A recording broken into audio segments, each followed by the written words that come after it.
Hello बच्चों, नमस्कार। कैसे हैं आप सभी? बढ़िया। फटाफट से जुड़ जाइए। एक बार हम फिर से आप सभी के बीच में अपनी धमाकेदार क्लासेस लेकर आए हुए हैं, तो फटाफट से ज्वाइन हो जाइए और हम क्लासेस का आनंद लेने के लिए एक बार फिर से पुनः तैयार हैं। और आज जो हम लोग पढ़ने वाले हैं, जहां पर कंटिन्यू किया था, जहां पर मैंने नेक्स्ट लेक्चर समाप्त किया था, वही लेक्चर्स को आज उसी के आगे से हम लोग कंटिन्यू करने वाले हैं। तो बताइए, फटाफट से ज्वाइन कीजिए सभी को और वीडियो को शेयर कर दीजिए सभी बच्चे के पास, ताकि फटाफट से सभी लोग इस क्लास में आके ज्वाइन हो और अपने डाउट्स वगैरह को जो भी पूछना है क्लास में हम लोग पूछ सकते हैं। ठीक है ना? तो बताइए, इससे पहले जितनी भी चीजें आप लोगों को पढ़ाई, आप लोगों ने पिछली क्लासेस को जाके पढ़ा कि नहीं पढ़ा? नहीं पढ़ा तो पहले जाओ पिछली क्लासेस को पढ़ो। हमारा हर बार यही सजेशन रहेगा कि आप पहले पिछली क्लासेस को पढ़ें, फिर इस क्लासेस को पढ़ें। आपको ज्यादा अच्छा लगने वाला है। समझ रहे हैं कि नहीं समझ रहे हैं? ठीक है ना? चलिए, अब जो हम अपनी क्लासेस को स्टार्ट कर रहे हैं वो वही लेक्चर्स को उसी के आगे से स्टार्ट कर रहे हैं। तो चीज़ों पे आप बने रहिए, चीज़ों को ध्यानपूर्वक समझिए। हम आपको क्लासेस को लेकर चल रहे हैं, आपको सीधे क्लास की ओर। ठीक है ना? चलिए ध्यान दीजिए। आज जो हम लोगों को टॉपिक आज हम लोग जो पढ़ने वाले हैं टॉपिक, वो टॉपिक हमारा जो होने वाला है वो विद्युत फ्लक्स के बारे में पढ़ने वाले हैं। आज जो टॉपिक हम लोग पढ़ने वाले हैं, वो टॉपिक जो हमारा होने वाला है, आज जो टॉपिक हम लोग पढ़ेंगे वो टॉपिक हमारा होने वाला है विद्युत फ्लक्स के बारे में हम लोग पढ़ेंगे। किसके बारे में हम लोग को पढ़ना है? आज जो टॉपिक हम लोग पढ़ेंगे वह हम लोग पढ़ने वाले हैं विद्युत फ्लक्स के बारे में पढ़ने वाले हैं। किसके बारे में पढ़ने वाले हैं? जो टॉपिक हम लोग पढ़ने वाले हैं वह टॉपिक आज का हमारा जो है विद्युत फ्लक्स, जिसको हम लोग बोलते हैं इलेक्ट्रिक फ्लक्स इंग्लिश में। जिसको हम लोग क्या बोलते हैं? जिसको हम लोग बोलते हैं इलेक्ट्रिक फ्लक्स। आज हम इसके बारे में क्या करने वाले हैं? इसके बारे में हम लोग इस तरीके से पढ़ने वाले हैं। ठीक है ना? तो इसके बारे में हम लोग पढ़ेंगे और चीज़ों को जानेंगे बेहतर तरीके से। क्या होता है इलेक्ट्रिक फ्लक्स, इसको बेहतर तरीके से हमको जानने की क्या है ज़रूरत है। ठीक है ना? तो इलेक्ट्रिक फ्लक्स के बारे में हमको पढ़ना है। तो इलेक्ट्रिक फ्लक्स जो है वो क्या होता है, इसके बारे में आइए हम लोग जानते हैं।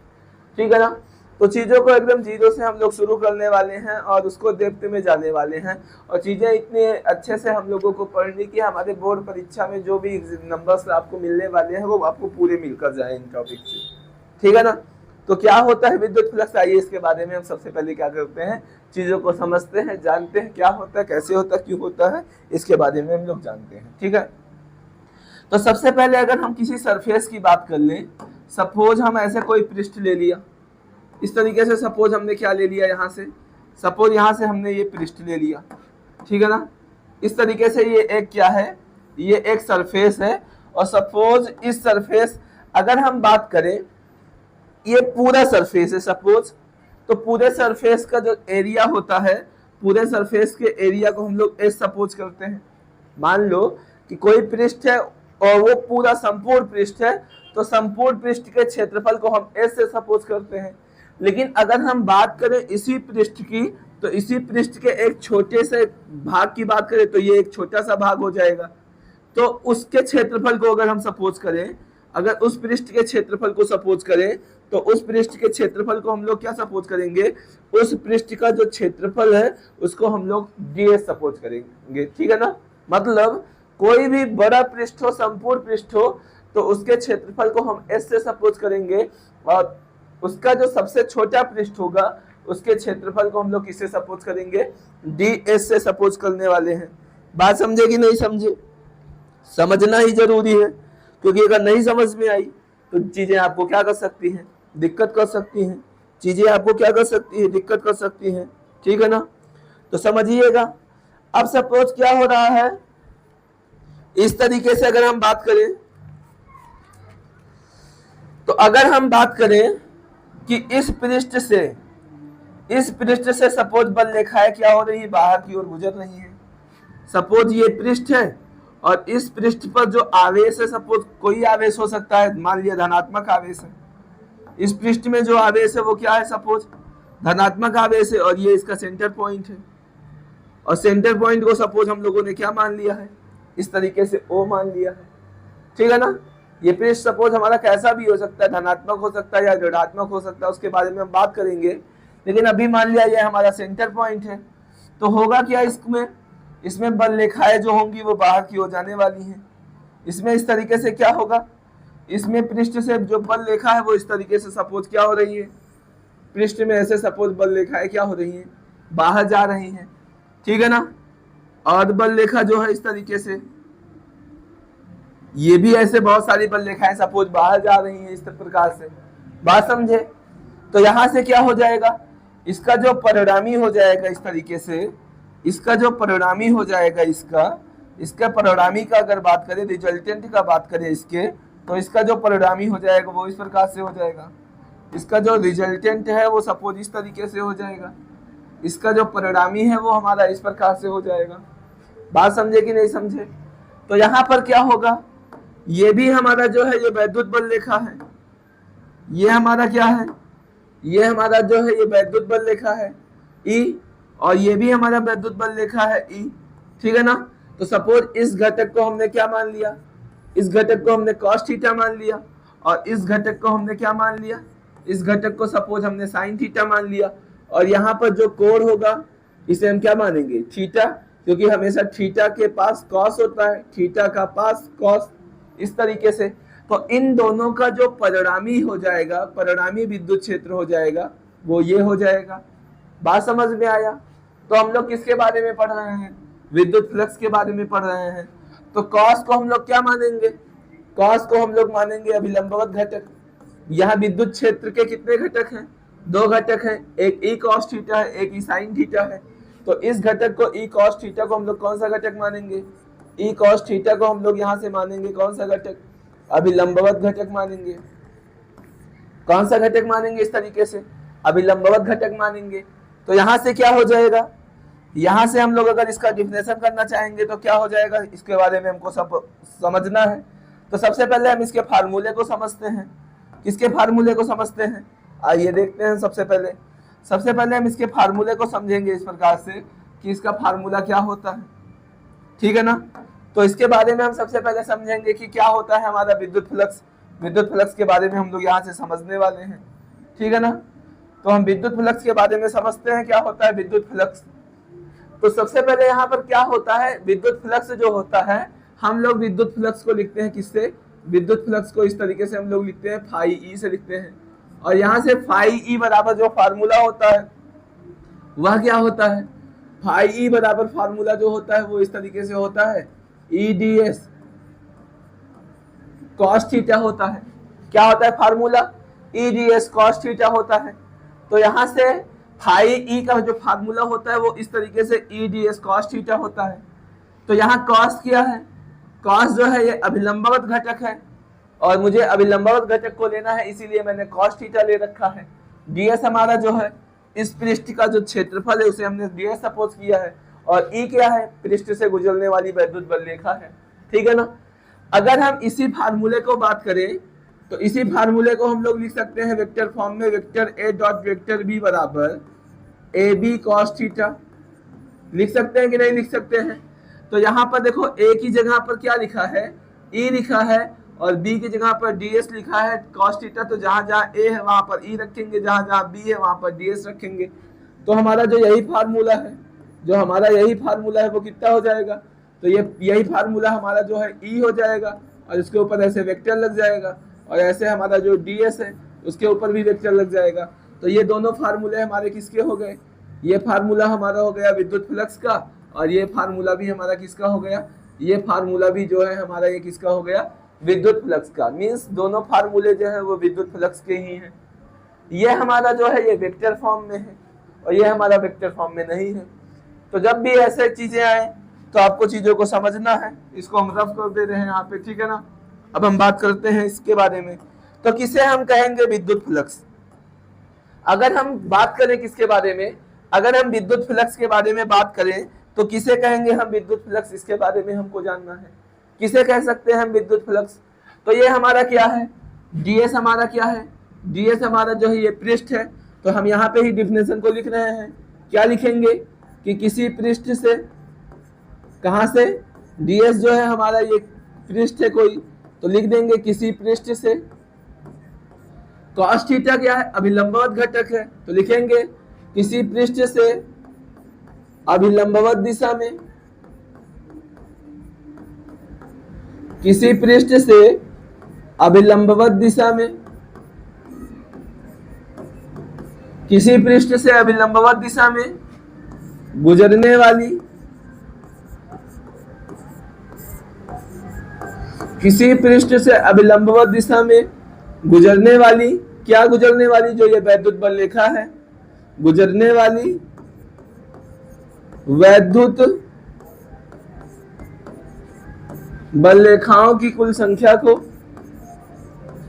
वैद्युत बल रेखाओं की कुल संख्या को, वैद्युत बल रेखाओं की कुल संख्या को, जितनी भी वैद्युत बल रेखाएं ऐसे गुजरेंगी, वैद्युत बल रेखाओं की कुल संख्या को हम लोग क्या कहेंगे, वैद्युत बल रेखाओं की कुल संख्या को हम लोग इस तरीके से क्या कहते हैं, विद्युत बल रेखाओं की कुल संख्या को इस तरीके से हम लोग क्या कहते हैं,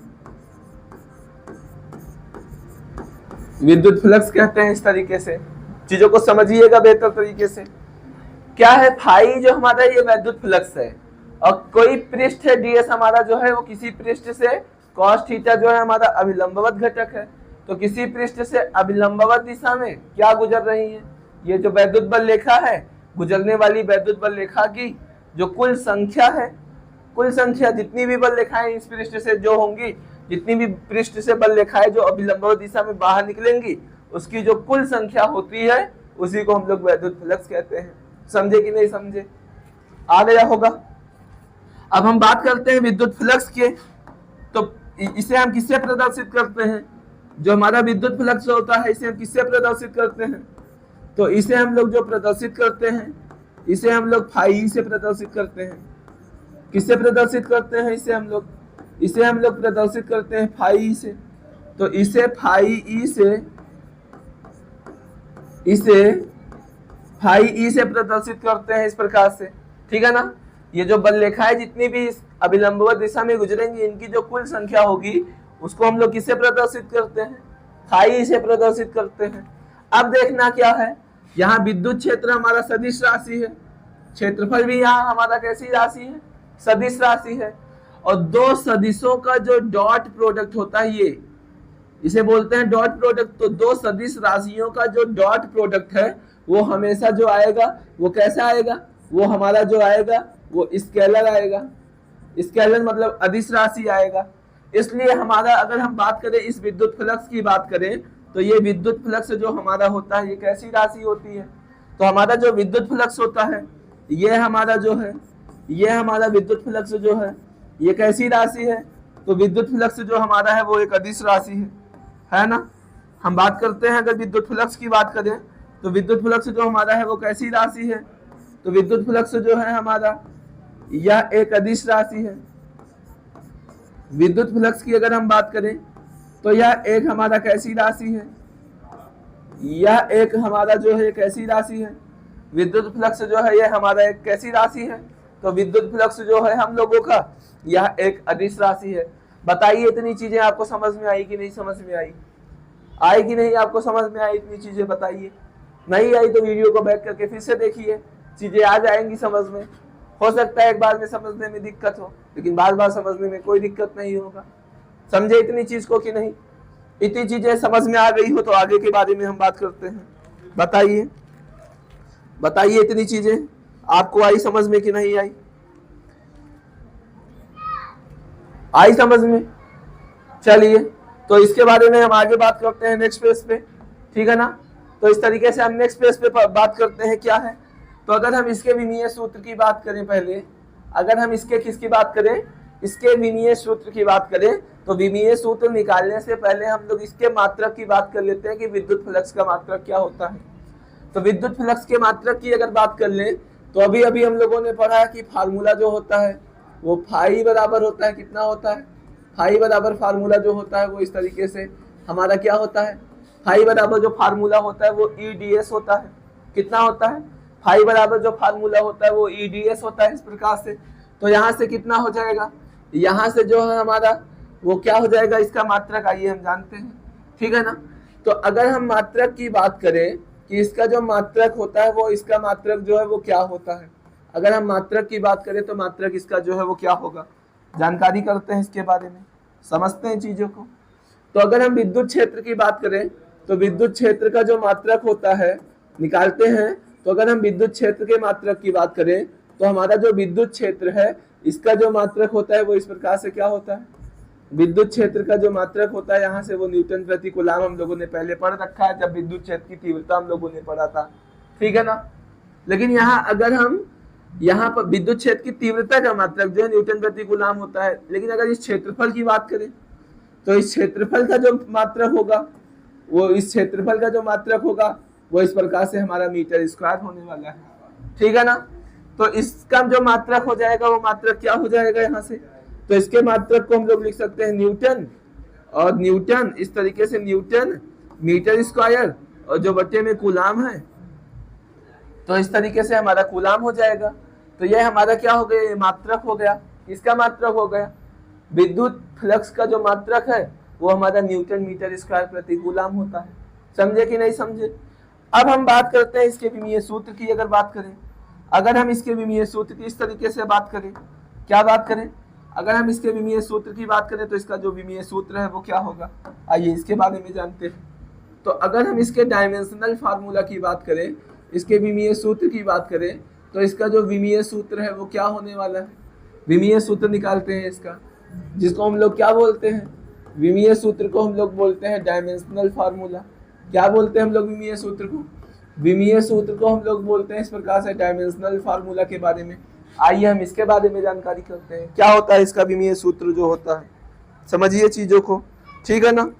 तो एक यहाँ पर एक मात्रक जो इसका ये भी हो सकता है कि विद्युत क्षेत्र का जो मात्रक है वो वोल्ट प्रति मीटर होता है। अगर इसी फ्लक्स का हम दूसरा मात्रक की बात करें तो इसका मात्रक एक और होता है, यहाँ विद्युत क्षेत्र जो है इसका एक मात्रक होता है हमारा वोल्ट प्रति मीटर होता है। क्या होता है, इसका जो मात्रक होता है वो इस प्रकार से वोल्ट प्रति मीटर होता है, और क्षेत्रफल का जो मात्रक है वो हमारा मीटर स्क्वायर होता है यहाँ से। तो मीटर से मीटर क्या हो जाएगा, कैंसिल हो जाएगा। तो यहाँ फ्लक्स का जो एक मात्रक और बचेगा वो बचेगा वोल्ट मीटर। तो ये भी हमारा मात्रक होता है, ये भी हमारा क्या है, जो ये मात्रक है ये भी हमारा किसका मात्रक होता है, ये हमारा जो मात्रक होता है ये भी फ्लक्स का ही मात्रक होता है।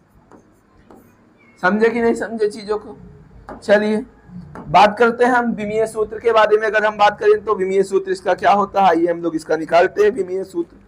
तो विमीय सूत्र निकालना है हमको, तो हम लोग जो मात्रक फार्मूला हमको विमीय सूत्र किसी भी भौतिक राशि का हमको विमीय सूत्र अगर निकालना है तो हमें उसका फार्मूला पता ही होना चाहिए, अन्यथा हम लोग निकाल पाएंगे नहीं, ठीक है ना। तो ऐसा हम लोगों ने ये पढ़ा हुआ है। तो यहाँ पर अगर हमें फ्लक्स का विमीय सूत्र चाहिए, फाई का चाहिए, तो फाई ई बराबर हम लोग अगर हम बात करें ई, तो ई हमारा क्या है, ई जो है हमारा वो विद्युत क्षेत्र की तीव्रता है। और हम लोगों ने पढ़ा है कि विद्युत क्षेत्र की तीव्रता को हम लोग क्या लिख सकते हैं, अगर विद्युत क्षेत्र की तीव्रता को हम लोग क्या लिख सकते हैं, तो अगर हम बात करें विद्युत क्षेत्र की तीव्रता को, तो विद्युत क्षेत्र की तीव्रता को हम लोग कितना लिख सकते हैं, F/Q लिख सकते हैं, ठीक है ना। और इस तरीके से क्षेत्रफल को हम लोग, क्षेत्रफल लिखा हुआ है तो उसको हमने ऐसे लिखा रहने दिया, ठीक है ना। तो अब हम क्या करेंगे, हम बात करेंगे अगर फाई ई की बात करें तो ये जो बल है हमारा, इस बल के विमीय सूत्र की बात करें तो जो बल का विमीय सूत्र होता है वह हमारा mL/-2 होता है। लेकिन अगर यही हम आवेश के विमीय सूत्र की बात करें तो इसी आवेश का जो विमीय सूत्र होता है उसकी अगर हम बात करें तो इस आवेश का जो विमीय सूत्र होता है वो हमारा AT होता है कि नहीं होता है बताइए। और इसी अगर हम क्षेत्रफल की बात करें तो इस क्षेत्रफल का जो विमीय सूत्र हमारा होता है वो कितना होता है, क्षेत्रफल का जो विमीय सूत्र हमारा है वो कितना होता है, m² होता है। तो इस तरीके से हम लिख देंगे। तब आगे कितना हो जाएगा चीजें, आगे जो हमारा हो जाएगा वो इस तरीके से हो जाएगा, फाई बराबर कितना हो जाएगा, यहां से हमारा देखिए कितना है, सॉरी एक मिनट के लिए यहाँ पे देखिए, ये जो है L² होगा, क्षेत्रफल का जो हमारा विमीय सूत्र होगा वो L² होता है, गलती से m² लिख गया है। तो यहाँ पर हमारा कितना बचेगा, यहाँ पर हमारा इस तरीके से बचेगा, m बचेगा, L² और L की पावर यहाँ कोई नहीं तो 1, तो 2 पावर में 1 पावर जुड़ जाएगा तो L की पावर हमारा 3 हो जाएगा। t की पावर -2 है, यहाँ t की पावर 1 है, 1 ऊपर जाएगा तो -1 हो जाएगा, और t की पावर -2 में -1 जुड़ जाएगा, तो t की पावर जो है हमारा वो -3 हो जाएगा, और a के ऊपर कोई पावर नहीं तो 1 पावर है, और ऊपर जाएगा a की पावर, तो जो प्लस है वो हमारा क्या हो जाएगा, वो हमारा माइनस हो जाएगा इस प्रकार से। तो यहाँ से हमारा जो है वो आ गया क्या, यहाँ से अगर हम बात करें इस प्रकार से, तो ये हमारा आ गया विमीय सूत्र किसका, ये हमारा जो विमीय सूत्र आ गया इस प्रकार से, वो हमारा आ गया क्या, ml की पावर 3 t की पावर आप -3 और a की पावर आप -1, ये हमारा जो है ये विमीय सूत्र हो गया किसका, ये हमारा विमीय सूत्र हो गया फ्लक्स का। ठीक है ना, बात समझ में आया कि नहीं समझ में आया, बताइए, चीजें आपको समझ में आई कि नहीं समझ में आई। ना समझ में आई हो तो चीजों को आपको बताने का फिर से प्रयास करते हैं, बताइए आई चीजें आपको समझ में कि नहीं समझ में आई, बताइए हमको फटाफट से बताइए। ठीक है ना, तो इस तरीके से यहाँ पर ये जो है, अगर हम इसके बारे में कुछ और प्रकार, इसके फ्लक्स के बारे में कुछ और बात करें तो कुछ और बातें इसके बारे में क्या है, आइए इसके बारे में हम जानते हैं। तो चीजों को आप स्क्रीनशॉट लीजिए, चीजों को स्क्रीनशॉट लें, फिर हम आगे बात करते हैं। ठीक है ना, इसके बारे में हम आगे बात करते हैं इस तरीके से। चलिए नेक्स्ट टॉपिक पर हम बात करते हैं। नेक्स्ट टॉपिक हमारा क्या है, आइए इसके बारे में हम बात करते हैं। ठीक है ना, तो अभी इसी में हम लोग कुछ ऐसी चीजों के बारे में बात करते हैं जो हमारे लिए जरूरी है। जैसे सपोज हमारा ये सरफेस है, सपोज ये हमारा इस प्रकार से क्या है, ये सपोज एक हमारे पास सरफेस है, ये आप लोग देख रहे होंगे, ये इस तरीके से एक सरफेस है। ठीक है, अब इस सरफेस से सपोज ऐसे क्या हो रहा है, इस सरफेस से ऐसे बल रेखा जो है वो सपोज इस तरीके से ऐसे जा रही है। ठीक है ना, विद्युत क्षेत्र रेखा जो है वो इस प्रकार से क्या हो रही है, विद्युत क्षेत्र रेखा इस तरीके से जो है वो जा रही है। ठीक है ना, या फिर हम विद्युत क्षेत्र रेखा नहीं कह के इसको हम लोग पृष्ठ सपोज कर ले रहे हैं। ये जो पृष्ठ है ये सपोज इस तरीके से हमारा पृष्ठ है, पृष्ठ का क्षेत्रफल है ds मैंने मान लिया है। ठीक है ना, इसे हमने क्या मान लिया है, ds मान लिया है। ये पृष्ठ है और ये पृष्ठ का वेक्टर जो है वो ds मान लिया। और सपोज जो परिणामी विद्युत क्षेत्र है, अगर हम परिणामी विद्युत क्षेत्र की बात करें तो वो हमारा परिणामी विद्युत क्षेत्र ये होगा, और इस परिणामी विद्युत क्षेत्र को हम सपोज क्या मानेंगे, इस परिणामी विद्युत क्षेत्र को हम सपोज क्या मानेंगे, इस परिणामी विद्युत क्षेत्र को हम लोग E मानेंगे। और इन दोनों के बीच में जो कोण इस तरीके से बन रहा है सपोज, वो कोण हमारा कितना बन रहा है, वो कोण हमारा जो है इस तरीके से वो कितना है, ये कोण हमारा जो है वो सपोज क्या है, थीटा कोण बन रहा है। समझे कि नहीं, ये हमारा जो है ये क्षेत्रफल है, क्षेत्रफल वाला वेक्टर है, और ये हमारा परिणामी विद्युत क्षेत्र है, और दोनों के बीच में जो कोण बन रहा है ये कोण सपोज थीटा बन रहा है। लेकिन अगर यदि कंडीशंस की बात करें, क्या कंडीशंस हैं इसमें, अगर हम इसके बारे में बात करें, इसके कंडीशंस के बारे में बात करें, तो कंडीशंस क्या है इसकी, आइए हम जानकारी में रखते हैं इसको। ठीक है ना, तो अगर E और ds के बीच में क्या, अगर इस तरीके से हमारा ये विद्युत क्षेत्र है और ये हमारा ds है, इन दोनों के बीच में जो कोण बन रहा है वो कोण थीटा जो हो वो 90 डिग्री हो, तब क्या होगा। ठीक है ना, तो लिखते हैं हम क्या, यदि ये वेक्टर E है और ये हमारा ds है, तो यदि वेक्टर E व वेक्टर ds के बारे में बात करें, यदि वेक्टर E व वेक्टर ds के बीच, यदि वेक्टर E व वेक्टर ds के बीच कोण जो हो, यदि वेक्टर E व वेक्टर ds के बीच में जो कोण हो वो कितना हो, थीटा का जो मान है, थीटा का जो मान है वो 90 से क्या हो, 90 से कम हो। ये जो थीटा है इसका मान 90 से क्या हो, कम हो। ठीक है ना, तब क्या होगा, तब हमारा जो है, तब ऐसे कंडीशन में क्या होगा, तब इसका जो मान होगा cos थीटा का मान, तब यहाँ पर जो फार्मूले में हमारा cos थीटा आता था, तो उस cos थीटा का जो मान है वो क्या होगा, तो cos थीटा का जो मान है वो धनात्मक होगा। तब हमारा cos थीटा का जो मान है वो क्या होगा, धनात्मक होगा। ठीक है ना, cos थीटा का मान धनात्मक होगा क्या, होगा, और धनात्मक होने के कारण cos थीटा का मान धनात्मक होगा, और धनात्मक होने के कारण cos थीटा का मान धनात्मक होने के कारण ऐसा लिख देते हैं हम, ठीक है ना।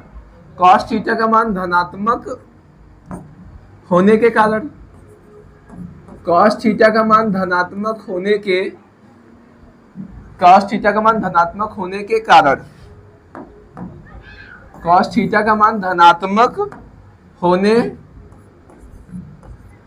के कारण हमारा क्या होगा, cos थीटा का मान धनात्मक होने के कारण हमारा ये जो पृष्ठ होगा ds, ये जो हमारा पृष्ठ है, ये पृष्ठ हमारा कैसे होने वाला है, ये पृष्ठ जो है वो क्या होगा, बताओ बताओ आप सभी। मान धनात्मक होने के कारण जो पृष्ठ है, इस पृष्ठ से गुजरने वाली जो फ्लक्स रेखाएं हैं, फ्लक्स रेखा जो बाहर निकलती हैं, ये कैसी होगी बताइए। तो E और ds के बीच जो कोण है वो अगर थीटा का मान 90 से कम हो तब cos थीटा का मान धनात्मक होने के कारण जो हमारा फाई है, जिसे हम लोग फ्लक्स बोलते हैं, इसका मान हमारा जो होगा, इसका मान जो होगा वो क्या होगा, इसका मान जो है वो हमारा धनात्मक होगा। ये चीजें आपको जानकारी के लिए रख लेनी है, ठीक है ना, कि अगर थीटा का मान E और ds के बीच जो बनने वाला कोण है, उसमें अगर हमारा थीटा का जो मान है, ठीक है ना, थीटा का मान 90 से कम होगा तो हमारा cos थीटा का मान ऐसी स्थिति में धनात्मक होता है, और धनात्मक होने के कारण हमारा जो ये फ्लक्स है, इसका मान हमारा क्या आएगा, इसका मान जो आएगा वो हमारा धनात्मक ही आएगा। बात समझे कि नहीं समझे बताइए, ठीक है ना, चीजें समझ में आई। अगर हम इसी के दूसरे पॉइंट की बात करें इस तरीके से, तो यहाँ से फ्लक्स जो हमारा होगा, ये फ्लक्स हमारा होगा धनात्मक होगा। अगर इसी में हम अगले पॉइंट की बात करें, यदि E व ds के बीच में जो कोण है, यदि E व ds के बीच में कोण है 90 से ज्यादा हो, यदि वेक्टर E व वेक्टर ds के बीच जो कोण है हमारा, ds के बीच जो कोण है हमारा, थीटा जो है हमारा वो क्या हो, थीटा इस तरीके से हमारा जो है वो क्या होगा, थीटा जो हो वो ज्यादा हो, किससे ज्यादा हो, 90 डिग्री से ज्यादा हो। तो ऐसी कंडीशन में हमारा जो cos थीटा का मान है वो क्या हो जाता है, जब इन दोनों के बीच में जो कोण है थीटा, ये बनने वाला कोण है, अगर ये 90 से ज्यादा हो जाए तो ऐसी कंडीशन में क्या होगा, ऐसी कंडीशन में हमारा जो है तब क्या होगा, तब हमारा जो cos थीटा है, बताओ इसका मान क्या आ जाएगा, तब cos थीटा का जो मान है वो कितना आ जाएगा, तब cos थीटा का मान जो है वो निगेटिव आ जाएगा। बताइए आप सभी, आएगा कि नहीं आएगा, बिल्कुल आ जाएगा।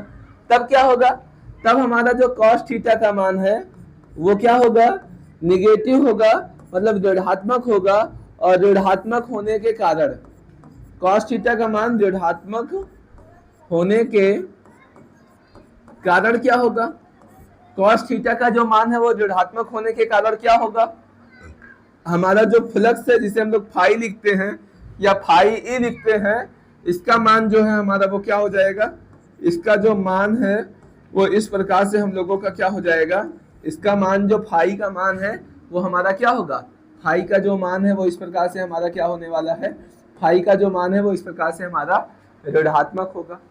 बताइए चीजें आपको समझ में आई कि नहीं समझ में आई, फटाफट से बताइए, चीजें समझ में आई, देखिए आप सभी बताइए हमको चीजों को, ठीक है ना। तो ये सारी चीजें होंगी। उसके बाद अगर बात करें यही थीटा बराबर 90 डिग्री हो जाए तब क्या होगा, अगर यही हम बात करें तीसरे कंडीशन की, तो अगर हम तीसरे कंडीशन की बात करें, यहाँ से तीसरे कंडीशन की बात करें तब क्या होगा, तो तीसरे कंडीशन की अगर हम बात करें तब क्या होगा, यदि हमारा वेक्टर E जो है वह वेक्टर हमारा ds जो है, इस प्रकार से वेक्टर E है हमारा, और हमारा क्या है, वेक्टर जो है वो वेक्टर ds है। तो E व ds के बीच जो कोण है, यदि वेक्टर E व वेक्टर ds के बीच का कोण के बीच का जो कोण है वो क्या हो जाए, बीच का जो कोण है थीटा वो बराबर हो जाए कितने के, बीच का जो कोण है थीटा बराबर वो कितना हो जाए, 90 डिग्री हो, तब क्या होगा बताओ फटाफट से। ऐसे कंडीशन में क्या होगा जब थीटा का मान 90 हो जाए, तब बताओ क्या होता है। तो आप लोग तो पढ़े ही होंगे कि अगर cos थीटा का मान जो है, अगर हमारा cos थीटा का मान 90 हो तो cos का जो मान है वो कितना के बराबर आता है, 0 के बराबर आता है।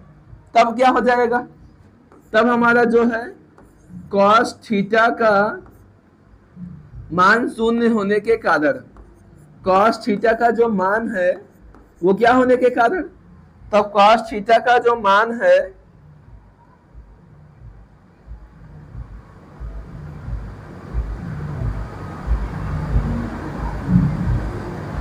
ठीक है ना, तब क्या होगा, तब cos थीटा का जो मान है वह शून्य होने के कारण, तब cos थीटा का जो मान है वो शून्य होने के कारण, तब cos थीटा का मान शून्य होने के कारण क्या होगा, cos थीटा का जो मान है वो शून्य होने के कारण वो हमारा क्या हो जाएगा, हमारा जो फाई है इसका मान कितना हो जाएगा, तो फाई का जो मान है वो भी हमारा क्या हो जाएगा, उसका भी मान जो है वो हमारा क्या हो जाएगा, शून्य होगा। ठीक है ना। तो ये सारी चीजें आपको क्या करनी है, इसमें चीजों को सीखना है, बेहतर तरीके से सीखना है। बताइए चीजें आपको समझ में आई कि नहीं समझ में आई, बताइए चीजें। ठीक है ना। तो इतनी चीजें अगर आपको समझ में आ गई हो तो इस पर हम आगे बात करते हैं। बताइए चीजें आपको समझ में आई। चलिए आ गई चीजें समझ में, तो हम आगे नेक्स्ट पेज पे बात करते हैं। तो नेक्स्ट पेज जो हमारा है वो क्या होने वाला है, आइए इसके बारे में हम बात करते हैं इस प्रकार से। ठीक है ना। तो इसके बारे में हम बात करते हैं इस प्रकार से। ठीक है ना, एक मिनट।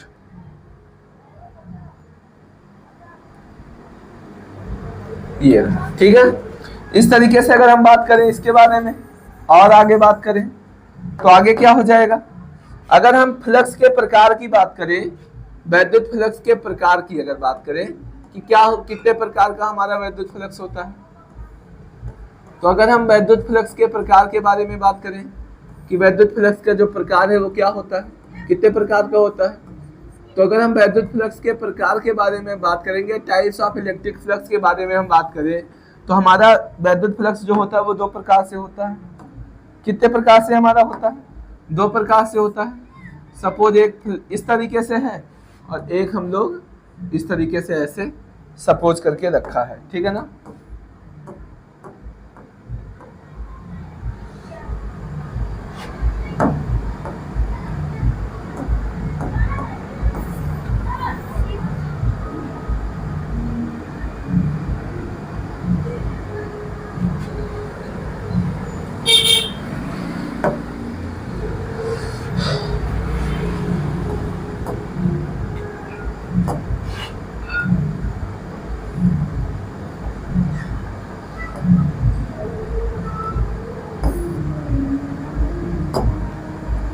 तो इस तरीके से हमारे ये 2 प्रकार के फ्लक्स के बारे में अगर पढ़ें, अगर हम क्या पढ़ें कि अगर इस पृष्ठ से क्या होगा, इस तरीके से बल रेखाएं ऐसे बाहर निकल रही हैं।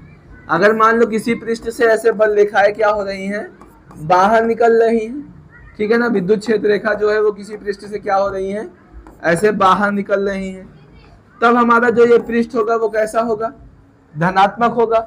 लेकिन अगर किसी पृष्ठ में हमारी क्या हो रही है, बल रेखा इस तरीके से अंदर की ओर प्रवेश कर रही है, अगर किसी पृष्ठ में ऐसे बल रेखा क्या हो रही है, अंदर की ओर प्रवेश कर रही है, तो वो पृष्ठ हमारा कैसा होगा, तो वो पृष्ठ हमारा ऋणात्मक होगा। ठीक है ना। तो यहाँ पर ऐसे फ्लक्स को हम लोग क्या बोलेंगे, ऐसे फ्लक्स को हम लोग धनात्मक बोलेंगे, धनात्मक विद्युत फ्लक्स बोलेंगे। क्या बोलेंगे, धनात्मक विद्युत फ्लक्स बोलेंगे। ठीक है ना। लेकिन जब किसी पृष्ठ में बल रेखा अंदर की ओर प्रवेश करेंगी तो वो बल रेखाओं को हम लोग क्या बोलेंगे, उसे हम लोग बोलेंगे ऋणात्मक विद्युत फ्लक्स बोलेंगे। क्या बोलेंगे हम लोग, ऋणात्मक विद्युत फ्लक्स बोलेंगे। बात समझ में आया कि नहीं समझ में आया। अगर पृष्ठ हमारा धनात्मक है तो धनात्मक विद्युत फ्लक्स होगा, अगर पृष्ठ हमारा नेगेटिव है तो उसे हम लोग क्या बोलेंगे, उसे हम लोग बोलेंगे ऋणात्मक विद्युत फ्लक्स बोलेंगे। चीजें समझ में आई। तो इतने चीजें अगर आपको समझ में आई है तो बताइए, आप सभी स्क्रीनशॉट लीजिए, उसके बारे में हम फिर आगे बात करते हैं। बताइए चीजें आपको समझ में आई कि नहीं समझ में आई। ठीक है ना। तो इसके बारे में पढ़ने के बाद जो हम लोग नेक्स्ट टॉपिक पढ़ेंगे वो हम लोग पढ़ेंगे क्या, उसके बारे में हम लोग जो पढ़ेंगे वो पढ़ेंगे किसके बारे में, हम लोग पढ़ने वाले हैं घन कोण के बारे में। चलिए आगे हम बात करते हैं। नेक्स्ट टॉपिक जो है हमारा, चीजें आपको तभी अच्छी लगेंगी पढ़ने में जब आपका पूरा तरीके से कंसंट्रेट पढ़ाई में ही होगा, ठीक है ना। आप जरूरी नहीं कि आप स्क्रीन पे देख रहे हैं तो देखने से आपका सिर्फ चीजें आपको समझ में आ जाएंगी। उसके लिए आपको क्या करना होगा, कॉपी लेकर बैठना होगा, आपको पेन लेकर बैठना होगा, साथ में चीजों को सूक्ष्मता से देखना होगा, समझना होगा, दिमाग में बैठा लेना होगा, तब समझ में आ जाएंगी। इतना हल्का समझे हो क्या पढ़ाई, इतना ज्यादा हल्का तो है नहीं कि आप इतनी आसानी से पढ़ सकते हैं, लेकिन चीजें आसान हो जाएंगी जब आपका कंसंट्रेट क्या होगा, जब आपका कंसंट्रेट जो है वो एकदम बढ़िया से होने वाला है, ठीक है ना। चलिए तो अब हम जो नेक्स्ट टॉपिक पढ़ने वाले हैं वो घनकोण के बारे में पढ़ने वाले हैं। तो आप सभी अपना कॉपी पेन निकालिए और हेडिंग डाल दीजिए, क्या, घनकोण। जो हम लोग पढ़ने वाले हैं वो किसके बारे में पढ़ने वाले हैं, वो हम लोग घनकोण के बारे में पढ़ने वाले हैं। इस प्रकार से नेक्स्ट जो हम लोग पढ़ने वाले हैं वो घनकोण के बारे में पढ़ने वाले हैं, जिसको हम लोग क्या बोलते हैं, जिसको हम लोग बोलते हैं सॉलिड एंगल। सॉलिड एंगल के बारे में हम लोग पढ़ने वाले हैं, ठीक है ना। घनकोण क्या होता है इसके बारे में आइए हम जानते हैं। देखिए इसका बस इतना सा यहाँ पर यूज है कि अगर घनकोण आपको चीजें नहीं समझ में आई हैं तो अभी आगे चलकर हम लोग गॉस की प्रमेय को प्रूफ करने वाले हैं, गॉस की प्रमेय को पढ़ने वाले हैं, और गॉस की प्रमेय तब आपको समझने में दिक्कत आएगी, इसीलिए यहाँ घनकोण आपको पढ़ाना है। और इसमें हम सिर्फ फार्मूले को ही पढ़ने वाले हैं, ज्यादा गहन अध्ययन यहाँ इस पे करना है नहीं, लेकिन फिर भी वो चीजें हम सीख लेंगे यहाँ पर जो हमारे लिए आवश्यक है, ठीक है ना। आइए बात करते हैं इसके बारे में। चलिए क्या होता है घनकोण, बात करते हैं इसके बारे में, घनकोण के बारे में बात करते हैं। तो सपोज आप कभी मार्केट में गए होंगे और मार्केट में इस तरीके से गए होंगे, तो मार्केट में जाने पर आपने तरबूज तो जरूर खरीदा होगा, खरीदा ही होगा। तो जब आप उस तरबूज को खरीदते हैं तो दुकानदार से यही बोलते होंगे कि भैया तरबूज हमको मीठा वाला दीजिए, कि या फिर जो दुकानदार आपको देता है आप सीधे उसको लेके चले आते हैं, नहीं लाते हैं, आप कहते हैं हमको चेक कराइए तरबूज मीठा है कि नहीं मीठा है। तब दुकानदार करता क्या है उसको, तब दुकानदार इस तरीके से चाकू लेता है और उस चाकू पर एक कट पीस ऐसे लगाता है, दूसरा कट ऐसे लगाता है और तीसरा कट ऐसे निकाल के आपको एक पीस देता है तरबूज का, और वो पीस आपको इस तरीके से तरबूज का जो एक कट पीस है वो इस तरीके से मिलता है आपको, और आप उसको टेस्ट करते हैं, टेस्ट करते हैं तो मीठा होता है, तो आप कहेंगे हाँ भैया ये तरबूज हमको पैक करके दे दीजिए, तब आप लेके आते हैं। तो अगर हम बात करें इस तरबूज की, तो इस तरबूज की अगर बात करें तो इसका जो पूरा क्षेत्रफल होगा वो हमारा कितना होने वाला है, एस होने वाला है। लेकिन अगर हम इसके बात करें तो ये इस तरबूज का एक छोटा सा पीस है, और इसके क्षेत्रफल की अगर बात करें तो इसका क्षेत्रफल जो सपोज करेंगे हम लोग वो क्या करेंगे, डी एस सपोज करेंगे। बात समझ में आई कि नहीं समझ में आई, बताइए समझ में आई कि नहीं समझ में आई। इसके बारे में हमको क्या करना है, समझिए चीजों को, ठीक है ना, चीजों को समझिए तभी समझ में आएगा।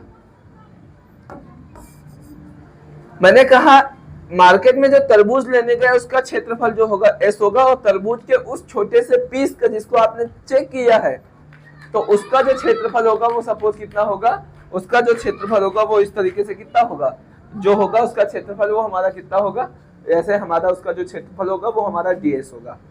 समझे चीजें। अब हम बात करें अगर इस पूरे तरबूज की, तो इस पूरे तरबूज का जो घन कोण होगा वो हमारा ओमेगा होगा, लेकिन अगर इस तरबूज की बात करें तो इस तरबूज का जो घन कोण होगा वो घन कोण हमारा कितना होगा, वो हमारा डी ओमेगा होगा, ठीक है ना। और ऐसे जहां पर तीन रेखाएं आपस में आकर मिलती हैं वहां पर हमारा घन कोण बनता है, जहां पर तीन रेखाएं आपस में आके मिलती हैं वो हमारा जो कोण बनता है वहां पर हमारा जो कोण बनता है वो कोण हमारा जो होता है वो घन कोण होता है, ठीक है ना। तो पूरे पृष्ठ के लिए अगर घन कोण की बात करें तो ओमेगा होगा, लेकिन अगर उसी हम स्मॉल पृष्ठ के लिए बात करें, छोटे घन कोण की बात करें, तो छोटे घन कोण को हम लोग डी ओमेगा से लिखेंगे। और यहाँ पर जो छोटा घन कोण होता है जिसको हम लोग डी ओमेगा से लिखते हैं, छोटा घन कोण निकालने का जो फार्मूला होगा वो होता है हमारा क्या, D S cos theta upon का r स्क्वायर होगा। लेकिन जब अगर हम पूरे पृष्ठ के लिए, ये हमारा है छोटे पृष्ठ के लिए घनकोण निकालने का फार्मूला, ये क्या है हमारा, ये इस तरीके से छोटे पृष्ठ के लिए घनकोण निकालने का फार्मूला है, ठीक है ना। लेकिन अगर हम बात करें संपूर्ण पृष्ठ के घनकोण की, तो जब छोटे वाले पृष्ठ के घनकोण का हम लोग इस तरीके से डी ओमेगा का जब इंटीग्रेशन इस प्रकार से कर देंगे तो हमको संपूर्ण घनकोण मिल जाएगा, जिसको हम लोग ओमेगा से लिखते हैं। तो ओमेगा बराबर हो जाएगा इंटीग्रेशन ऑफ, ये जो डी ओमेगा का मान है ये कितना होता है हमारा, इसका मान जो है हम लोग निकाले हैं D S cos theta upon R square होता है, और यहाँ से ओमेगा का मान हम लोग निकालेंगे तो ये इस पूरे का मान जो है वो कितना आ जाएगा, इस पूरे का जो मान है वो हमारा मान आ जाएगा 4 पाई के बराबर। और घन कोण का जो मात्रक होता है वो यहाँ से जो घन कोण है उसका जो मात्रक होता है, उसका जो मात्रक होता है वो इस प्रकार से कितना होता है, घन कोण का जो मात्रक है वो वहां से क्या होता है, स्टेरेडियन होता है। तो ये चीजें आपको ध्यान में रखनी है, और इन चीजों का यूज अभी हम लोग किसमें करने वाले हैं, गॉस की प्रमेय में करने वाले हैं। तो ये चीजें को हम उस टॉपिक में लेकर आप सभी के साथ में मिलते हैं। तो बताइए इतनी चीजें आपको समझ में आई कि नहीं समझ में आई, आ गई हो तो अच्छी बात है, नहीं आई हो तो आप बताइए, चीजों को हम समझाने का प्रयास करेंगे कि, है ना। तो देखिए पढ़ाई पे अपनी सूक्ष्मता बना के ही रखना है, चीजों पे आपको साल भर काम करना होगा। अभी तो एक वर्ष का भी समय हमारे बोर्ड परीक्षा के लिए बच्चा है नहीं। अगर हम आज से बात करें तो अगर अगस्त को छोड़ दिया जाए, अगस्त को क्या कर दिया जाए, छोड़ दिया जाए, और जनवरी तक का देखा जाए, तो जनवरी तक का देखा जाए तो कुल आपके पास कितने दिन हैं, टोटल 150 डेज हैं। और इन्हीं आपको 150 डेज में हमको क्या करना है, इसी 150 दिनों में हमको 5 सब्जेक्ट तैयार करने हैं। तो अगर 5 से डिवाइड कर दें तो यहाँ पर लगभग 30 दिन में हमको एक सब्जेक्ट क्या कर लेना है, तैयार करना है। पॉसिबल है क्या बताइए, मैथ्स सॉल्व करना पॉसिबल है 30 दिन में? लेकिन हो जाएगा अगर आप मेहनत पूरी तरीके से इस पे लगा रहे हैं तो। और 150 दिन में हमको क्या करना है, भी पूरे सिलेबस को हमें फिजिक्स फर्स्ट और फिजिक्स सेकेंड को खत्म नहीं करना, आपका रिवीजन भी कराना।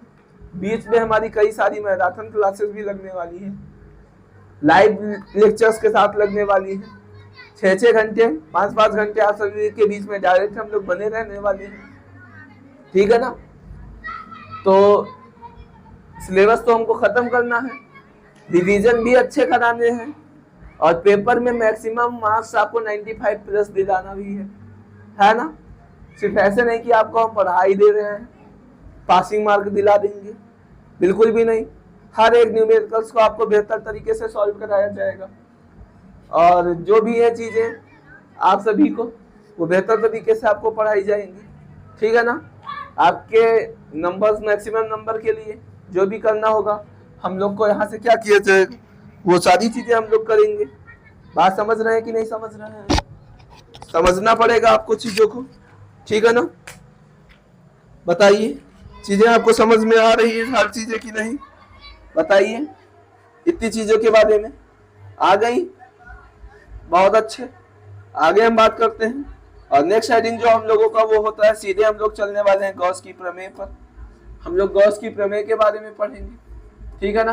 तो आप सभी भी अपने कॉपी पे निकाल के उसी पे कॉपी पे अपना हेडिंग डाल दीजिए, क्या, गॉस की प्रमेय, और बताइए पढ़ने में मजा आ रहा है कि नहीं मजा आ रहा है। पढ़ाई में मजा आना चाहिए, ठीक है ना, तभी अच्छे से आप पढ़ पाएंगे। अगर आनंद नहीं आ रहा है उसको पढ़कर, फील नहीं आ रहा है फिजिक्स का, है ना, नाम ही है फिजिक्स, नाम ही इसका क्या है, फिजिक्स नाम है ना।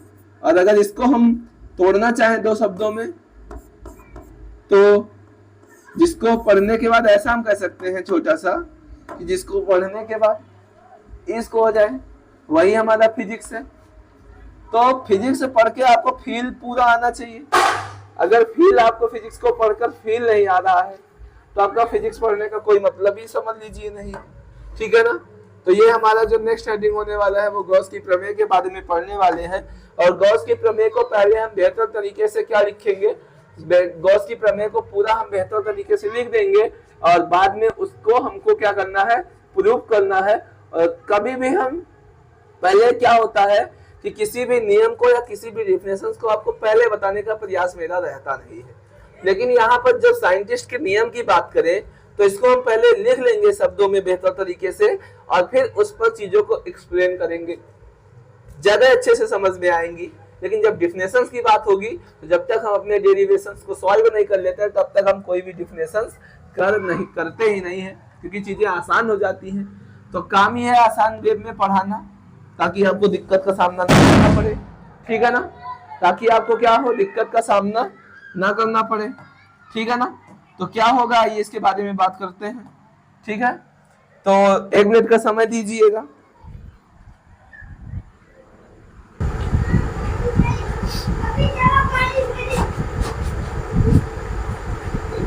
बीच में जाना पड़ा, थोड़ा सा डिस्टर्बेंस के लिए ध्यान दीजिएगा। तो गॉस की प्रमेय हम लोग पढ़ने वाले हैं, तो इसको हम शब्दों में क्या करेंगे, सबसे पहले गॉस की प्रमेय को लिख लेंगे, क्या होता है गॉस का प्रमेय, और फिर इसके बारे में बेहतर तरीके से हम इसके प्रूफ को बताते हैं। और आज की क्लासेस को गॉस की प्रमेय तक ही हम लोग पढ़ने वाले हैं। तो चीजों को बहुत ध्यान से समझ लीजिएगा, चीजें बड़ी आसान है और आपको तब तक नहीं इसको बीच में छोड़ना है जब तक पूरा डेरिवेशन खत्म ना हो जाए, क्योंकि कभी अगर बीच में इधर उधर कर दिए तो चीजें आपको दिक्कत हो जाएंगी। तो समझिएगा और बहुत आसान वे में आपको बताया जाएगा, ठीक है। क्या होता है गॉस की प्रमेय, हम बात करते हैं। तो सबसे पहले हम इसको शब्दों में लिखेंगे, जैसे लिखना चाहिए उसको वैसे हम लिखेंगे। क्या, गॉस की प्रमेय के अनुसार, गॉस की प्रमेय के अनुसार, गॉस की प्रमेय के अनुसार, ठीक है ना। क्या होता है गॉस की प्रमेय, लिखते हैं इसके बारे में। किसी बंद पृष्ठ से, देखिए गॉस का जो नियम है वो बंद पृष्ठ के लिए लागू होता है। इस सभी के बारे में हम बात बाद में करते हैं, पहले लिख देते हैं चीजों को। किसी बंद पृष्ठ से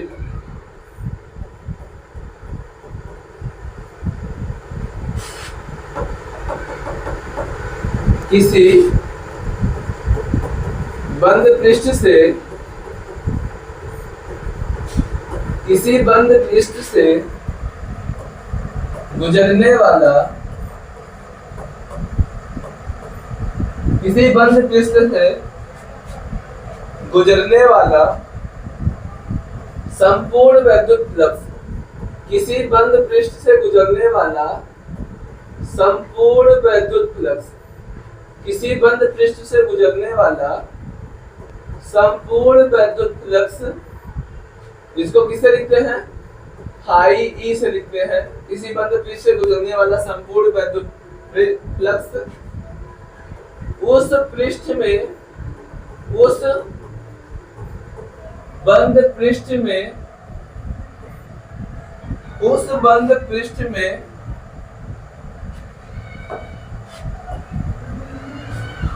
उस बंद पृष्ठ में उपस्थित,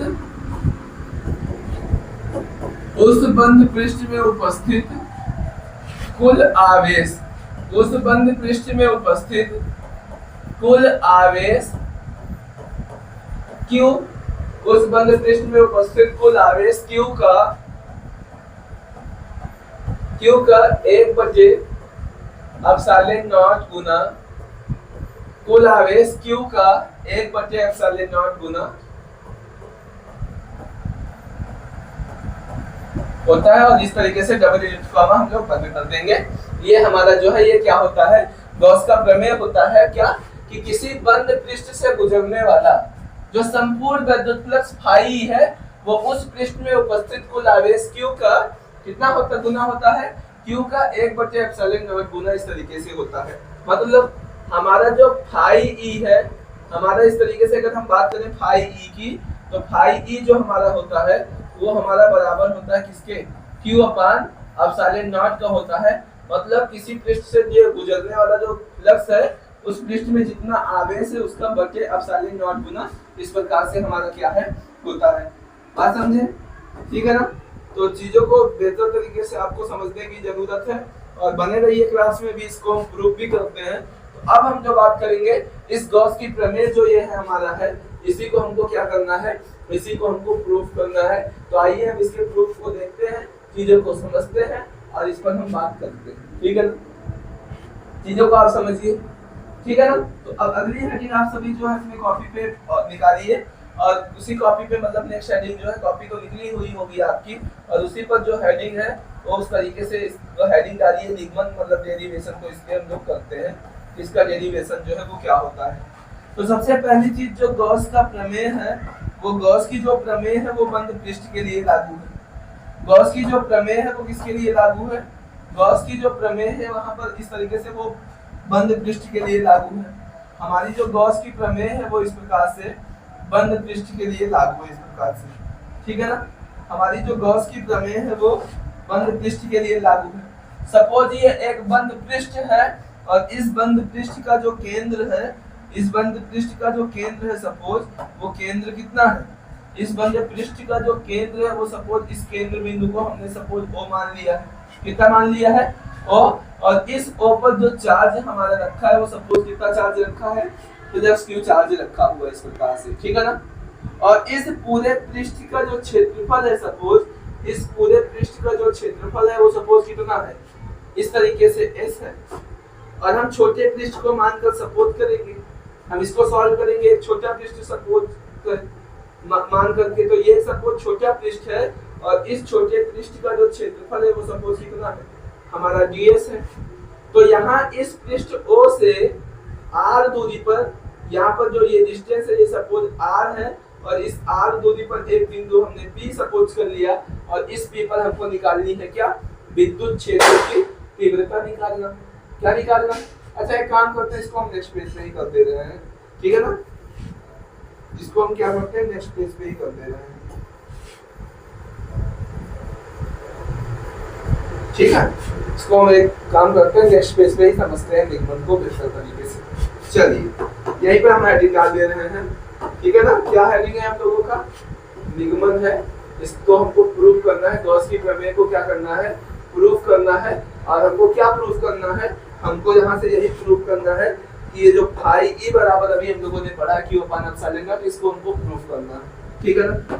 आइए तो सबसे पहले हम क्या करेंगे, सबसे पहले इस तरीके से हम यहाँ पर एक क्या करते हैं, एक बंद पृष्ठ सपोज कर लिए और सपोज ये बंद पृष्ठ इस तरीके से है, ठीक है ना। इस तरीके से हमने एक बंद पृष्ठ सपोज किया और इस बंद पृष्ठ का जो केंद्र है, इस बंद पृष्ठ का जो केंद्र है वो इस तरीके से सपोज कितना है, इस बंद पृष्ठ का जो केंद्र है वो यहाँ से इस केंद्र को हमने मान लिया O, जिस पर आवेश रखा है कितना, प्लस Q। और इस पूरे बंद पृष्ठ का जो क्षेत्रफल है वो सपोज कितना है, वो बंद पृष्ठ का जो क्षेत्रफल है हमने यहाँ सपोज कर लिया S कर लिया है, ठीक है ना। अब होगा क्या, हम इसको प्रूव करेंगे छोटा पृष्ठ मानकर। इसको हम क्या करेंगे, इसको हम लोग प्रूव करेंगे एक छोटा पृष्ठ मानकर। तो सपोज ये यहाँ पर मैंने एक छोटा पृष्ठ सपोज कर लिया है, इस पूरे पृष्ठ का हमने यहाँ पर एक छोटा पृष्ठ सपोज कर लिया है और इस छोटे पृष्ठ का जो क्षेत्रफल सपोज मैंने मान लिया है वो कितना मान लिया है, यहाँ से ds मान लिया है, ठीक है ना। तो कितना मान लिया है, ds मान लिया है। अब करेंगे क्या, यहाँ से हम क्या करेंगे, यहाँ से O से R दूरी पर, कितनी दूरी पर, O से यहाँ पर सपोज इस O से R दूरी पर यहाँ पर हमने कितना डिस्टेंस पे, R डिस्टेंस पर यहाँ पर एक पॉइंट सपोज कर लिया है, पॉइंट P, और इस पॉइंट P पर हमको निकालना है विद्युत क्षेत्र की तीव्रता सपोज निकालना है। क्या निकालना है, R दूरी पर एक बिंदु हमने सपोज कर लिया है, यहाँ पर R दूरी पर एक बिंदु सपोज कर लिया है, क्या इस तरीके से R दूरी पर एक बिंदु सपोज कर लिया है P, और इसी P पर हमको विद्युत क्षेत्र की तीव्रता निकालना है, ठीक है ना। तब हम क्या करेंगे, तब हम इस तरीके से इसको O को ले जाकर एक बार यहाँ से हम ऐसे मिला देंगे और एक बार एक O को ले जाकर हम यहाँ पर ऐसे इस तरीके से मिला देंगे।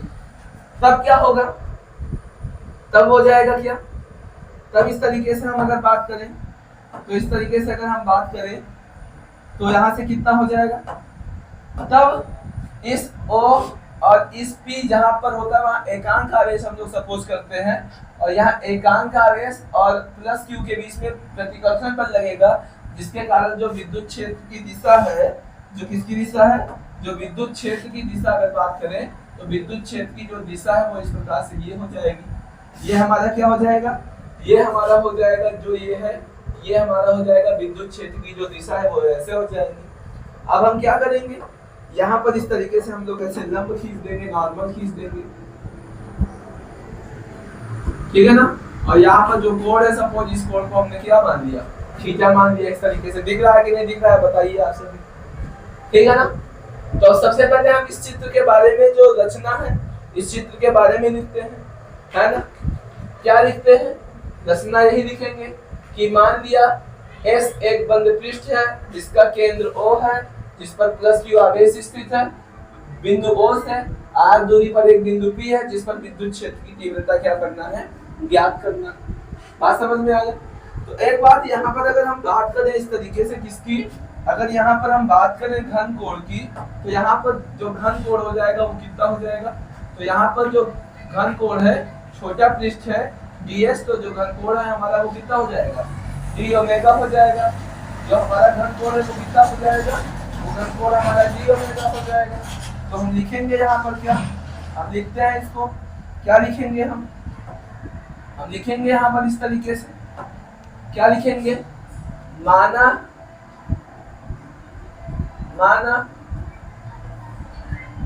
बंद पृष्ठ, माना बंद पृष्ठ कितना है, माना बंद पृष्ठ S है जिसका केंद्र O है, माना S एक बंद पृष्ठ है, माना जो क्या है, बंद पृष्ठ S है जिसका केंद्र जो है, जिसका केंद्र O है, जिस पर प्लस Q आवेश उपस्थित है। केंद्र O है जिस पर प्लस Q आवेश उपस्थित है, जिस पर कितना आवेश उपस्थित है, प्लस Q आवेश उपस्थित है, ऐसे लिख देते हैं। देखिए चीजों को हम पूरा बेहतर तरीके से आपको पूरा नोट्स की तरीके ही प्रोवाइड कर रहे हैं, है ना। समझने की जरूरत है, यहाँ पर आपको ऐसा कोई पीडीएफ वगैरह की जरूरत पड़ने वाली नहीं। समझ रहे कि नहीं समझ रहे, चीजें आपको हम बेहतर तरीके से पूरा नोट्स के जैसा ही तो लिख रहे हैं। अगर यहाँ आप हमसे पीडीएफ मांगे तो आपको उसकी क्या जरूरत है, बताइए। चीजें आपको बेहतर मिल रही कि नहीं मिल रही है, तो चीजें आपको बेहतर मिल रही है तो पीडीएफ क्यों लगा के रखे हैं, बताइए। पीडीएफ से आप क्या कर लेंगे, अगर आप अपने आप से कॉपी नहीं बनाएंगे, अगर आप अपने आप से कॉपी पेन का यूज नहीं करेंगे तो बताइए चीजें आपको क्या समझ में आएंगी, आएंगी क्या, बिल्कुल भी नहीं आएंगी।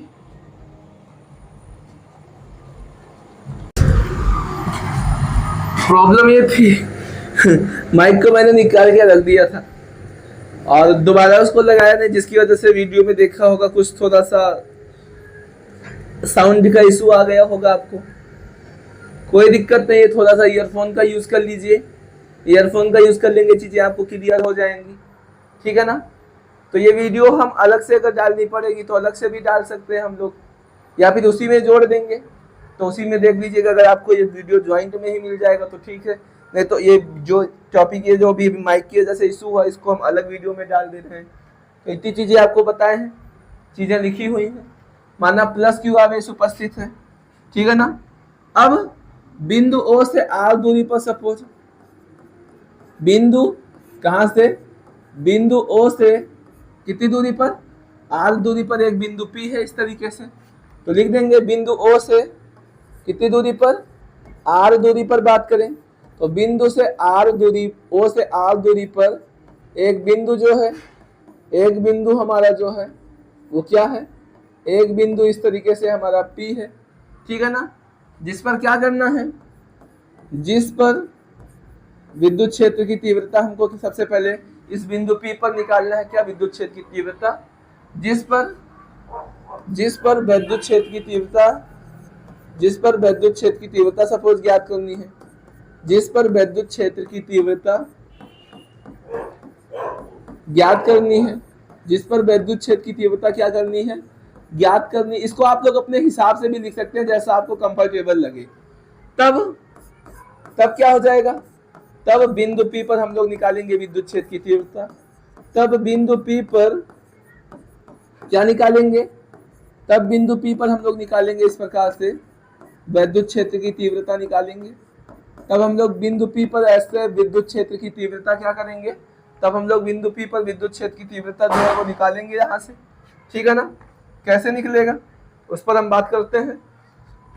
तब हम लोग बिंदु P पर विद्युत क्षेत्र की तीव्रता निकालेंगे। तो विद्युत क्षेत्र की तीव्रता को हम लोग लिखेंगे किससे, E से लिखेंगे। और E बराबर कितना हो जाएगा, फार्मूला हमारा E बराबर हो जाएगा 1/4 पाई एप्सिलॉन नॉट, और ऐसे हो जाएगा Q/r²। ये हमारा होता है विद्युत क्षेत्र की तीव्रता निकालने का फार्मूला। इतनी चीजें हो जाएंगी। बात समझ में आया कि नहीं समझ में आया बताइए। उसके बाद हम क्या निकालेंगे, उसके बाद हम लोग निकालेंगे इस ds पृष्ठ से, ये जो हमारा ds पृष्ठ है, इस पृष्ठ से बल रेखा जो निकल रही बाहर, उसे हम लोग फ्लक्स कहते हैं। तब हम निकालेंगे सबसे पहले ds पृष्ठ से गुजरने वाला वैद्युत फ्लक्स की बात करते हैं, ठीक है ना। तो हम लोग लिखेंगे क्या, ds पृष्ठ से गुजरने वाले वैद्युत फ्लक्स की बात करें। ds पृष्ठ से गुजरने वाला वैद्युत फ्लक्स, ds पृष्ठ से गुजरने वाला वैद्युत फ्लक्स की अगर हम बात करें, ds पृष्ठ से गुजरने वाला वैद्युत फ्लक्स की बात करें, तो ds पृष्ठ से गुजरने वाले वैद्युत फ्लक्स को हम लोग क्या लिखेंगे, वैद्युत फ्लक्स को वैसे तो हम लोग फाई से लिखते हैं, लेकिन ds पृष्ठ से गुजरने वाले वैद्युत फ्लक्स को भी हम लोग डी फाई से लिखेंगे। और फार्मूला क्या होता है, डी फाई बराबर हमारा होता है E ds, और ऐसे हमारा जो है वो cos थीटा होता है। इसको हम लोगों ने पढ़ा है, ठीक है ना। आगे इसी को हम सॉल्व करते हैं साइड में। तो कितना हो जाएगा यहाँ से, तब हम क्या करेंगे, यहाँ से ये आ गया हमारा डी फाई का मान आ गया।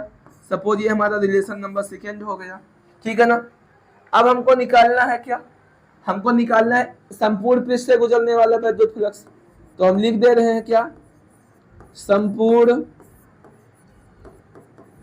पृष्ठ से, संपूर्ण पृष्ठ से गुजरने वाला वैद्युत फ्लक्स, संपूर्ण पृष्ठ से गुजरने वाला वैद्युत फ्लक्स की बात करें, संपूर्ण पृष्ठ से गुजरने वाले वैद्युत फ्लक्स की बात करें।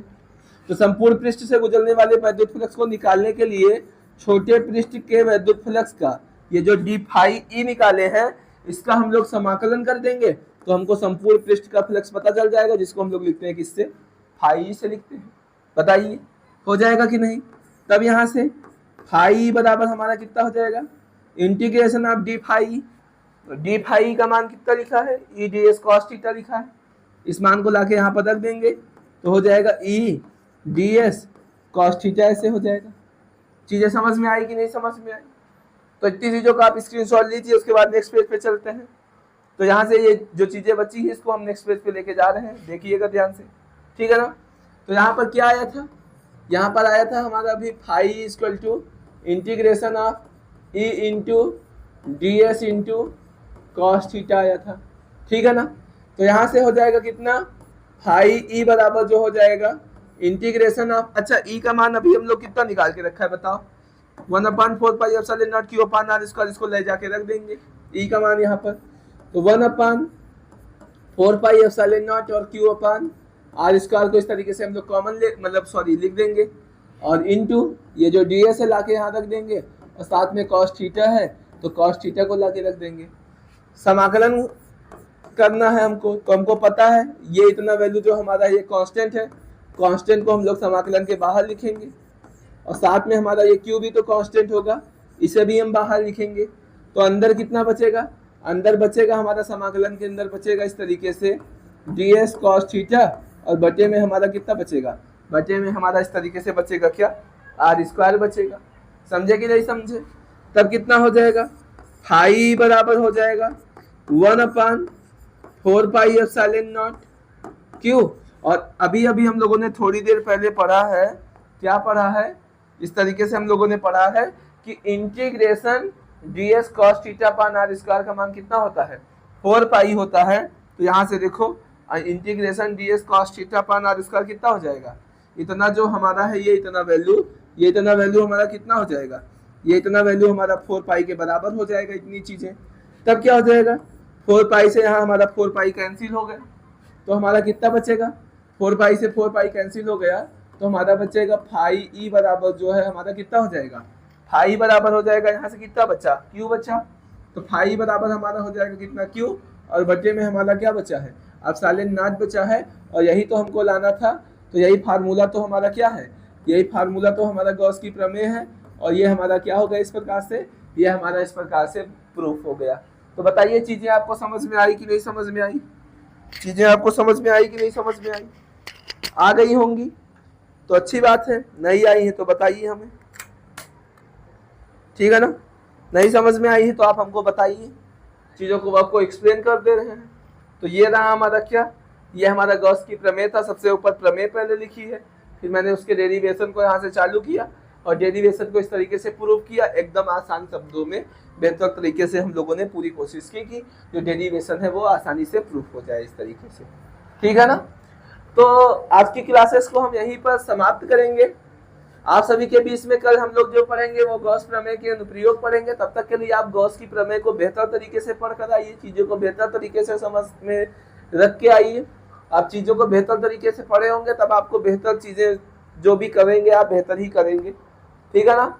तो जाते जाते हमें इजाजत दीजिएगा और आप सभी को यही कहते हुए जाएंगे, क्या कहते हुए जाएंगे समझिएगा और इस पर चलने का प्रयास कीजिएगा कि लोहा जितना तपता है उतनी ही ताकत रखता है, सोने पर जितनी आग लगे वो उतना प्रखर निकलता है, हीरे पर जितनी धार लगे वो उतना खूब चमकता है, मिट्टी का बर्तन पकता है तब धुन पर खूब खनकता है, सूरज जैसा बनना है तो सूरज जितना जलना होगा, नदियों सा आदर पाना है तो पर्वत छोड़ निकलना होगा।